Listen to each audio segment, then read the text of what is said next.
বাংলাদেশ দলের সাবেক অধিনায়ক সাকিব আল হাসানের দুর্নীতির খোঁজে সিকিউরিটিজ অ্যান্ড এক্সচেঞ্জ কমিশন সহ বিভিন্ন দপ্তরে চিঠি দিয়েছে দুদক।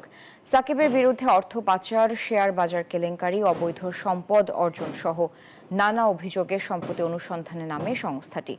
উপপরিচালক মাহবুবুল আলমের নেতৃত্বে 2 সদস্যের কমিটি মাগুরা 1 আসনের সাবেক এই সংসদ সদস্যের বিরুদ্ধে অবৈধ সম্পদের খোঁজে মাঠে নামে।